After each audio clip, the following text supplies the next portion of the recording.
بسم اللہ الرحمن الرحیم الحمدللہ۔ آج ہماری تلاوت کا آغاز 15 پارے سے سورہ اسراء۔ اللہ کے نبی صلی اللہ علیہ وسلم کو جو اللہ نے ایک غیر معمولی اعزاز بخشا جو انسانوں میں سے کسی کو نہیں ملا، جسے معراج بھی کہتے ہیں۔ اسراء رات کے حصے میں آپ مسجد حرام سے مسجد اقصی تشریف لے گئے، پھر وہاں سے آپ کو اوپر معراج کرایا گیا، آسمانوں پہ تشریف لے گئے، رات کے حصے میں واپس بھی آ گئے۔ یہ سفر جسمانی تھا، اس لیے کفار نے انکار کیا، ایمان والوں نے آپ کی سچائی پہ تصدیق کی۔ خواب کی بات نہیں تھی، خواب میں تو میں اور آپ بھی نہ جانے کہاں کہاں پہنچتے ہیں، اور کوئی اس کا انکار نہیں کرتا۔ کفار کو انکار اس لیے لگا، انہوں نے اس لیے جھٹلایا کہ یہ کیسے ہو سکتا ہے کہ تھوڑے سے حصے میں اللہ کی قدرت بڑی، اور یہ اعزاز اللہ کے حبیب صلی اللہ علیہ وسلم کو ملا، معراج ہوا، اس کا تذکرہ فرمایا، اور پھر فرمایا کہ عبد ہے کہ جو اللہ کے بندے ہیں، آپ اتنا غیر معمولی معجزہ ملا تو ہیں آپ اللہ کے بندے، آپ کی سب سے بڑی شان ہے آپ کے اندر عبدیت ہے، آپ عبداللہ ہے۔ پھر بنی اسرائیل کا تذکرہ فرمایا کہ ان کو بتایا، پہلے سے بتا دیا کہ تم شام میں فساد کرو گے اور تم پر عذاب بھی آئے گا۔ پہلی مرتبہ فساد مچایا، ایک پیغمبر کو شہید کیا، فساد مچایا، گناہوں میں آگے بڑھ کر زندگی گزارنے لگے۔ اللہ نے ایک ظالم بادشاہ بخت نصر بھیجا، پھر ان کی توبہ قبول ہوئی، ٹھیک ہوئے، پھر فساد مچایا، پھر دوسرا مجوسی ان پہ مسلط ہوئے، انہوں نے ان کو تباہی کے کنارے پہ پہنچایا، پھر اللہ نے ان کی توبہ قبول کر لی۔ یہودیوں کو کہا جیسا کرو گے ویسا ہوگا۔ پھر انسان کی زندگی کا اختتام اور پھر اگلی زندگی کا آغاز، پوری زندگی کا حساب و کتاب اللہ کے ہاں ہے، اور نامہ اعمال دیے جائے گا، پڑھ لو اپنا نامہ اعمال، اور سارے حساب و کتاب کے لیے اکیلے اللہ کی ذات ہی کافی ہے۔ کچھ لوگ زندگی گزارتے ہیں دنیا ہی کی خاطر، فرمایا آخرت میں ان کا کوئی حصہ نہیں، اور کچھ لوگ ایسے ہیں جو آخرت کو سامنے زندگی گزارتے ہیں، ان کی محنت کی بڑی قدر کی جائے گی، بڑی قدر کی جائے گی۔ پھر بہت سارے اسلامی اعمال و اخلاق کا تذکرہ فرمایا، جن میں سب سے بڑی بات اللہ کی وحدانیت، اللہ کی توحید، اللہ کا کوئی شریک نہیں۔ پھر اللہ کے حق کے بعد سب سے بڑا حق ماں باپ کا ہے، حسنی سلوک ماں باپ کے ساتھ کرو۔ اللہ کی شان، جب اللہ تعالیٰ نے اپنا حق بتایا تو ایک جملہ کا اللہ تعبدوا الا اللہ، اور جب ابا کی بات آئی تو کئی سارے جملے کہہ دیے، خیال رکھنا، خدمت کرنا، رعایت کرنا، نرمی دکھانا، اور خاص طور پہ جب ماں باپ بوڑھے ہو جاتے، اعصاب کمزور ہو جاتے ہیں، ان کی ساری توانائی زبان پہ آ جاتی، وہ چاہتے ہیں ہم بولتے رہیں، لوگ سنتے رہیں، تو عام طور پہ ایسے موقع پہ طبیعتوں میں اولاد کی چچڑا پن پیدا، ان کی طبیعت میں چچڑا پن پیدا ہوتا ہے بڑھاپے کی وجہ سے، تو بس اوقات اولاد اسے اپنے بوجھ سمجھنے لگتی ہے۔ تو خاص طور پہ فرمایا کہ وہ بوڑھے ہو جائیں ایک یا دونوں، تو نرمی سے برتاؤ کرنا، حسن سلوک سے برتاؤ کرنا، عاجزی دکھانا، ان کو جھڑکنا نہیں، ان کو جھڑکنا نہیں۔ باپ اور اولاد میں بڑا فرق ہے۔ ایک باپ ہی ایسا ہوتا ہے جو اولاد کے بارے میں یہ کہتا ہے کہ اولاد مجھ سے بھی آگے نکل جائے، اور کوئی نہیں چاہتا۔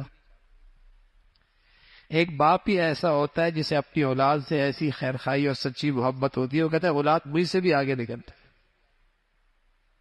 لیکن جوانی، گرم خون، جیب میں کچھ پیسہ، تو بس اوقات آدمی بھول جاتا ہے اپنا بچپنا، کہ اس کمزوری اور اس تکلیف میں ماں باپ نے اس کے لیے کتنی تکلیف اور مشقتیں اور راتیں کاٹی، دن گزارے، اس کی بے آرامی ماں باپ کی بے آرامی بن جاتی تھی، اس کی تکلیف ماں باپ کی تکلیف ہو جاتی تھی، اس کا دکھ ماں باپ کا دکھ بن جایا کرتا تھا۔ ماں باپ کے ساتھ حسن سلوک کی تلقین ہے رشتہ داروں کو دینے کی بات ہے، یتیموں مسکینوں کا خیال رکھنے کی ہدایت ہے۔ بخل نہ کر، لیکن اسراف بھی نہ کر، بخل بھی نہ کرنا، اسراف بھی نہ کرنا، درمیانی چال چل، ایسا خرچ بھی نہیں کہ خود محتاج بن جاؤ، اور ایسا خرچ بھی بہت برا جس میں گناہ، تمہارے دولت سے، تمہارے پیسوں سے گناہوں کو طاقت ملے اور اس کو فروغ ملے۔ اس کی مذمت فرمائی، ناحق قتل نہ کر، اپنی اولاد، فرمایا اپنی اولاد کو بھوک کے ڈر کی وجہ سے قتل نہ کر، زنا کے قریب نہ جانا، کسی کو ناحق قتل نہ کرنا، وعدہ کرو تو پورا کرنا، عہد کرو تو پورا کرو، ناپ تول میں کمی نہ کر، تکبر نہ کرنا۔ اللہ نے جسم میں انگت نعمتیں دے رکھی، یہ سوال ہوگا، پوچھ ہوگا ان نعمتوں کے ساتھ کیا کیا ہے۔ پھر بتایا اللہ کے سوا اور کوئی نہیں۔ اللہ کی طرف مشرکین بیٹیوں کی نسبت کرتے تھے، اور میں اپنے لیے بیٹے پسند کرتے ہو، اللہ کے لیے بیٹیوں کی نسبت کرتے ہو۔ اللہ اپنے کلام میں، قرآن مجید میں مختلف انداز سے بار بار نصیحتوں کا انداز بدلتا ہے، شاید کے بعد دل میں اتر جائے، شاید کے اثر لے لے۔ کفار کہا کرتے تھے مر جائیں گے، مٹی ہو جائیں گے، ہڈیاں ہو جائیں گے، وہ سیدھا پھر کیسے زندہ ہوں گے؟ فرمایا ہاں وہ اللہ زندہ کرے گی۔ تم اپنے خیال میں کوئی مخلوق تصور کرو جو بہت بڑی ہو، اللہ اس کو بھی پیدا کر دے، اس ذات کے لیے کوئی مشکل نہیں۔ تمہیں کیسے پیدا کیا اللہ نے؟ تمہارا اپنا آغاز تو دیکھو نا، اپنے وجود پہ ذرا نظر تو رکھو، اس ذات کے لیے کیا مشکل؟ جنہیں تم پکارتے ہو وہ تمہارے حاجت روا نہیں ہے، مشکل کشا نہیں ہے، اور جب تمہیں مصیبت پہنچتی ہے کوئی تمہاری مدد کو نہیں آتا۔ کیوں اللہ کی پکڑ سے امن میں آ گئے، بے خوف ہو گئے؟ اس کی پکڑ صبح آ سکتی، شام آ سکتی۔ اللہ تعالیٰ نے انسان کو عزت بخشی ہے، احترام بخشا ہے، مقام بخشا ہے۔ پھر اللہ کے نبی صلی اللہ علیہ وسلم کی طرف خاص طور پہ جو آپ کو اللہ نے تہجد کی تلقین فرمائی، قرآن کا تذکرہ فرمایا، اس کی تلاوت کی تلقین فرمائی، اس کا تذکرہ ہے۔ پھر روح اللہ ہی کا حکم ہے، نکل جائے تو یہ جسم کسی کام کا نہیں، اللہ ہی کا حکم ہے، اور نکل جاتا ہے اللہ کے حکم سے نکلتا ہے، آیا بھی اللہ کے حکم سے ہے، یہ اللہ کا حکم ہے۔ کفار آپ علیہ الصلوۃ والسلام سے بے جا مطالبات کیا کرتے تھے۔ آپ کی نبوت پہ ایمان تب لائیں گے جب آپ کوئی نہریں جاری کرتے ہیں، کوئی باغات آپ کے پاس ہونی چاہیے، کوئی فرشتے آپ کے ساتھ ہونے چاہیے، کوئی خط ایسا لکھ کے بھیجے جس کو ہم بھی پڑھ سکیں۔ اس قسم کے بے جا مطالبات، اس کا تذکرہ، پھر ان کی مذمت، پھر حضرت موسیٰ علیہ الصلوۃ والسلام اور فرعون کی نامرادی اور ہلاکت، اس کا تذکرہ فرمایا۔ پھر اللہ نے اس قرآن کو جو اللہ کے حبیب صلی اللہ علیہ وسلم پہ نازل ہوا اس کا تذکرہ فرمایا، اور پھر آپ دعا آہستہ بھی نہ ہو، سدا تیز بھی نہ ہو، جب آپ اکیلے ہو درمیانی بات انداز سے اللہ کو یاد کرے، اللہ کی تسبیح اور بڑائی کرے، اس کا تذکرہ فرمایا۔ پھر سورہ کہف ہے، آپ علیہ الصلوۃ والسلام نے اس سورت کی فضیلت بتائی ہے، مسلمان ہر جمعے میں اس کا اہتمام کرے۔ ایک جمعے سے دوسرے جمعے تک اللہ کا ایک نور ہوتا ہے جو اس کی حفاظت کرتا ہے۔ فتنہ دجالیت سے حفاظت ہوگی اگر اس کی تلاوت کریں گے۔ اس کی ابتدا میں اللہ کے کلام کی عظمت کا تذکرہ ہے، اور پھر اصحاب کہف کا تذکرہ ہے۔ چند نوجوان تھے، ایمان لے آئے، اور انہوں نے دنیا کے ہر مفاد پر اپنی ایمان کی حفاظت کو مقدم رکھا۔ انہیں لالچ دی گئی، ایمان سے دستبردار ہو جاؤ، عہدے مل جائیں گے، اقتدار، ایک عہدے مل جائیں گے، مادیت کے بہت سارے نقشے دکھائے گئے، انہوں نے کہا نہیں۔ انہوں نے ہر موقع پہ اپنی ایمان کی حفاظت ٹھان لی۔ موت کے حاکم نے انہیں مہلت دی، دوسرے طور پہ پھانسی ان کے سامنے ہے، یا تو ایمان سے دستبردار ہو جاؤ یا پھر یہ پھانسی ہے۔ ان کے اپنے بھی قریب آئے، بڑے خیرخائی میں کہنے لگے کیوں اپنے پاؤں پہ کلہاڑی مارتے ہو، اپنی معاش کی فکر کرو، اپنے معاش کی فکر کرو۔ ایمان اللہ ہمیں بھی ایسا نصیب فرما دے۔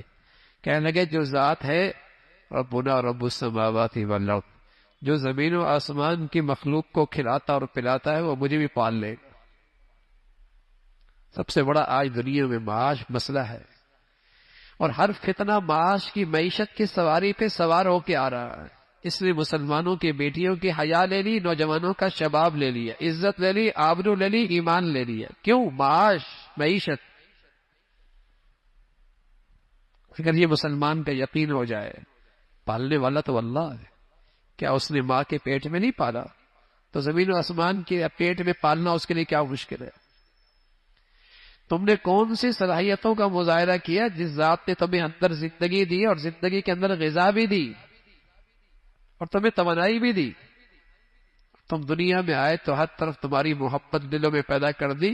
ماں بعد میں کھاتی ہے، تمہیں پہلے کھلاتی ہے، اور بعد میں آرام کرتی ہے، تمہیں پہلے آرام دیتی ہے۔ یہ کس نے انتظام کیا ہے؟ ربنا رب السماوات والارض۔ ان نوجوانوں نے کہا ہمارا رب ہے جو زمین و آسمان کو کھلاتا ہے، ہمیں بھی کھلائے گا۔ معاش، معیشت بڑا مسئلہ ہے۔ آج مسلمانوں کی پاؤں کی زنجیریں یہی تو معیشت بنی ہے، اس لیے تو کہ غلامیت کی دلدل میں ڈال دیا ہے۔ اگر ان کو اللہ کی ذات پہ اعتماد اور یقین ہوتا اور اس کی مان کے چلتے تو آج ذلت اور پستی نہ ہوتی۔ تو ان نوجوانوں نے کہا ہمارا رب کھلائے گا، جس نے سمندر کی تہ میں مچھلیوں کو کھلاتا ہے، اڑتے ہوئے پرندوں کو کھلاتا ہے، بلوں میں رہنے والے چمٹیوں کو کھلاتا ہے، ہمیں بھی کھلائے گا۔ چٹان کے اندر کیڑا ہے وہ بھی غذا لیتا ہے، اس کی زندگی کا اہتمام بھی اللہ کرتا۔ یہ نوجوان اپنا ایمان بچانے کے لیے نکل کھڑے ہوئے، ایک غار میں آرام کرنے کے لیے لیٹے۔ اللہ اللہ ہے، سلا دیا، گہری نیند ڈال دی۔ ایسی گہری نیند سلائی 3 صدیاں سوتے رہے، 309 سال تک سوتے رہے، 309 سال تک سوتے رہے۔ قرآن کہہ رہا ہے دنیا بدل گئی ہے، ملک کے حالات بدل گئے۔ اللہ بھی یہ کہتا ہے ہم ان کو کروٹ دے رہے تھے، سورج کو ہم حکم دیتے تھے، چاند کو ہم حکم دیتے تھے، ہواؤں کو ہم حکم دیتے، میرے پیارے لیٹے ہیں۔ ان سب چیزوں کے اندر زندگی، ان سب چیزوں کی زندگی کی ضرورت ہے، اور روشنی ڈالتے چلے جانا، ہوا کے جھونکے ڈالتے چلے جانا، میرے بندے لیٹے ہوئے۔ 309 سال تک سلایا، بھوک نہیں لگی، پیاس نہیں لگا، اللہ نے اٹھا دیا۔ آپس میں کہنے لگے بھائی کتنے دن ٹھہرے؟ کوئی کہنے لگا صبح، کوئی کہنا شام، کوئی کہنا 1 دن۔ بھوک لگ رہی، جاؤ کھانا لے کے آؤ۔ اللہ کی شان، نہ لگی تو 3 صدیاں نہ لگی، لگی تو فوراً لگ گئی۔ آپس میں کہنے لگے دیکھو کھانا لینے جا رہے ہو، ایسی جگہ سے لے کے آنا کہ حلال کھانا ہو، پاکیزہ کھانا ہو، اس لیے کہ کھانے کا اثرات اندر کی زندگی پہ بہت گہرے اثر پڑتے ہیں۔ حرام سے اثرات بھی گندے ہی پڑتے ہیں۔ حلال لے کے آنا احتیاط سے، اور خیال کرنا کسی کی نظر نہ پڑے، کہیں پھر ہمیں مجبور کر کے اپنے غلط نظریات پہ نہ ڈال۔ وہ گیا تو بدلی ہوئی دنیا ہے، بدلی ہوئی دنیا ہے۔ ان کو حوصلہ ملا، وہ بادشاہ نہ رہا، وہ حکومت بھی نہیں رہی، وہ اقتدار بھی نہ رہا۔ اب اقتدار پہ آنے والا خدا کا نیک بنتا ہے، اللہ کا نیک بنتا ہے۔ دربار میں لے جائے گئے، دربار میں جب لے کے گئے تو اللہ کے سامنے سجدہ ریز تھا۔ اس کے ملک کے کچھ لوگ مرنے کے بعد کی زندگی کا انکار کرتے تھے۔ جیسے یہ پہنچے تو سمجھ گیا اللہ نے برہان بھیج دی، دلیل بھیج دی کہ جو اللہ 3 صدیوں کے بعد ہی اٹھا سکتا ہے، اس کے لیے مارنے کے بعد زندہ کرنا کیا مشکل ہے۔ سورہ کہف، یہ ان بزرگوں کا تذکرہ ہے۔ اللہ کی بڑائی، اللہ کی عظمت۔ جب بھی کوئی کام کرنا ہو تو یوں کہا کرو اللہ چاہے گا تو ہوگا، انشاءاللہ، انشاءاللہ۔ یہ مسلمان کی شان، یہ جو مسلمان کہتا ہے نا ماشاء اللہ انشاءاللہ، یہ اس کے اندر کے عقیدے کا اظہار ہے کہ تدبیر میں نے کر لی، اسباب اختیار کر لیے، وسائل اکٹھے کر لیے، لیکن ہوگا وہ جو اللہ چاہے گا۔ یہ مسلمان کے عقیدے کا اظہار ہے کہ جو ہوا میرا کمال نہیں، بس ماشاء اللہ، جو اللہ نے چاہا۔ تدبیر ہو گئی، انتظامات ہو گئے، ساری منصوبہ بندی مکمل ہے، لیکن انشاءاللہ اللہ چاہے گا تو ہوگا۔ یہ مسلمان پہلے تو ڈاکٹر بھی ایسے کرتے تھے، بیماری تشخیص ہو گئی، دوائی تجویز ہو گئی، لیکن وہ لکھتا تھا اوپر وہ شافی، شفا تو اللہ دے گا، شفا تو اللہ دے گا۔ نہ اس ریسرچ سے کچھ ہونا ہے، نہ اس دوا کی تجویز کرنے سے کچھ ہونا ہے، نہ بیماری کی تشخیص کرنے سے کچھ ہونا ہے، ہونا تو وہ جو اللہ چاہیں گے تو۔ یہ مسلمانوں کے عقیدے کا اظہار ہوا کرتا تھا، انشاءاللہ اللہ کا حکم یہی ہے، انشاءاللہ کہا کرو، ماشاءاللہ کہا کرو، تاکہ تمہارے عقیدے کا اظہار ہو کہ ہاں اسباب و اختیار ضرور کرو، لیکن بھروسہ نہ کرو، اعتماد نہ کرو، اعتماد اللہ پہ کرو، اعتماد اللہ پہ کرو۔ پھر ایک شخص کا تذکرہ فرمایا جس کے پاس شاندار باغ میں بہنے والی نہریں، معاشی لحاظ سے، زراعت کے لحاظ سے بڑا صاحب حیثیت، بہت وسائل موجود تھے، لیکن وہ اپنی اوقات بھول گیا، اپنے اوقات بھول گیا، اور محسن حقیقی کو فراموش کر بیٹھا، جس نے پیدا کیا اور جس نے دیا اسے بھول بیٹھا، غلط فہمی کا شکار ہو گیا، سمجھ لگا یہ دولت اور یہ خوشحالی ہمیشہ رہے گی۔ مرنے کے بعد کی زندگی پہ ایمان بھی کمزور ہو گیا، کہنے لگا اگر مر بھی گا تو وہاں بھی ایسی خوشحالی مجھے ملے گی۔ ایک سمجھدار دوست اس سے کہنے لگا اے نادان ایسا نہ کر، یہ سب اللہ کا دیا ہوا ہے، اس ذات کو نہ بھول۔ سمجھ بھی نہیں آئی، کسب بس اوقات اللہ کی طرف سے تھپڑ جلدی بھی لگتا ہے۔ آفت آئی اس کے کھیت پہ اور اس کے باغ پہ، ملیا میٹ ہو گیا، کچھ بھی نہیں بچا، کچھ بھی نہیں بچا، ہاتھ ملتا رہ گیا۔ بس اوقات اللہ کی طرف سے جلدی بھی تنبیہ ہوتی ہے، منظر دکھاتے یہاں تھا، پٹک دیا زمین۔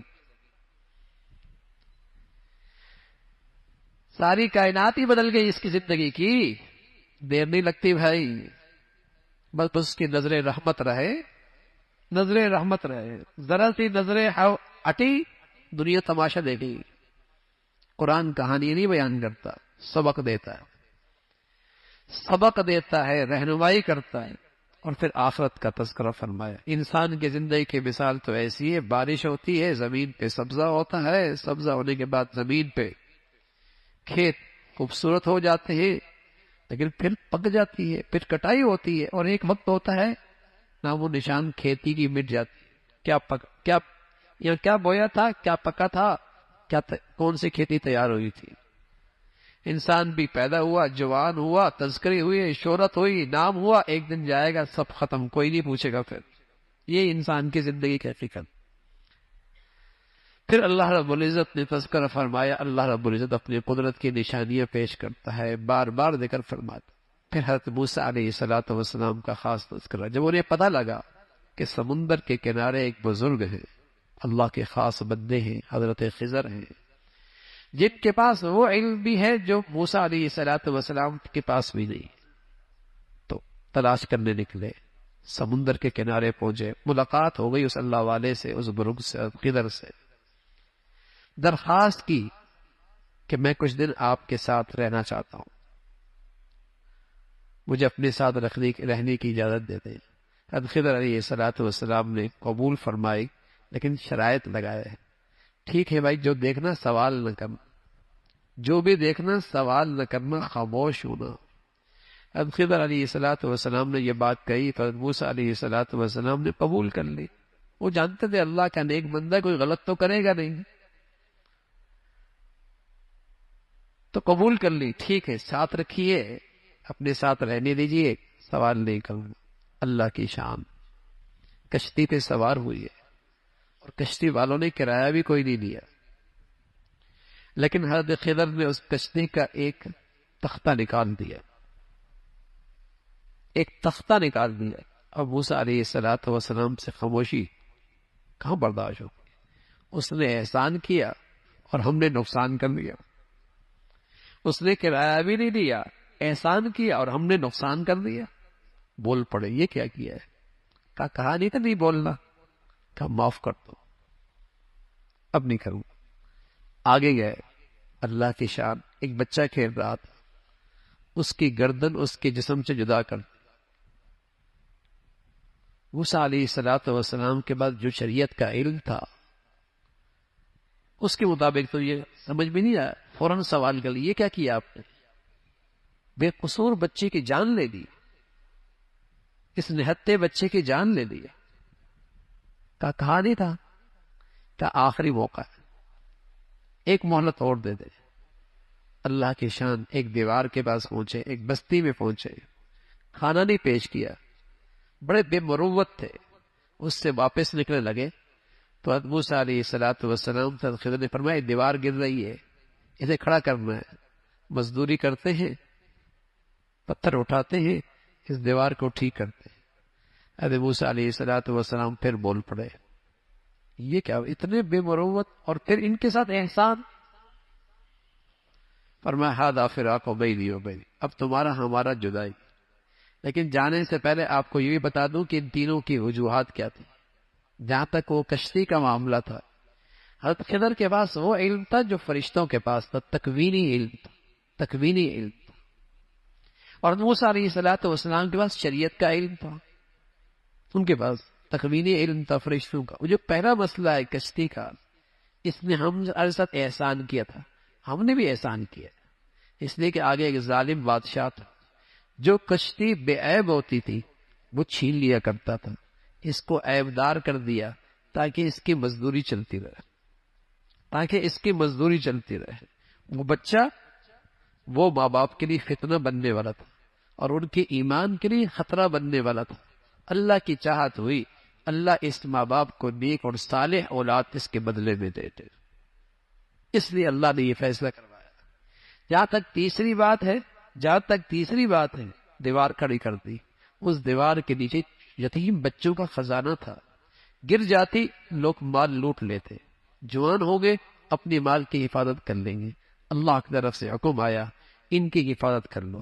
ان بچوں کے کیا خوبی ہے؟ یتیم تو دنیا میں اور بھی بہت رہتے ہیں۔ جواب دیا کان ابوہما صالحا، ان کے ماں باپ بڑے نیک تھے، ان کے ماں باپ نیک تھے۔ تو یہ واقعہ، یہ 3 واقعے ہیں، لیکن بہت کچھ آپ کو سمجھ میں سبق ملا ہم سب کے لیے کہ بس اوقات ظاہر کچھ اور ہوتا ہے لیکن اس کے پیچھے اللہ کی حکمت مصلحتیں کچھ اور ہوتی۔ ظاہر ہم کچھ اور دیکھتے ہیں لیکن اس کے پیچھے جو اللہ کا نظام چل رہا ہوتا ہے اس میں بڑی حکمتیں اور مصلحتیں ہوتی ہیں۔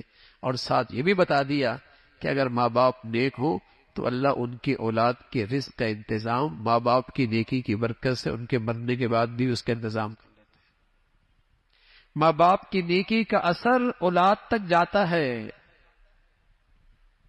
نیک تھے نا، اللہ نے نبیوں کے ذریعے ان بچوں کی خدمت کروائی، اس کے اثرات اللہ ان کے رزق کا انتظام فرماتے ہیں۔ اللہ رب العزت عمل کی توفیق نصیب فرمائے۔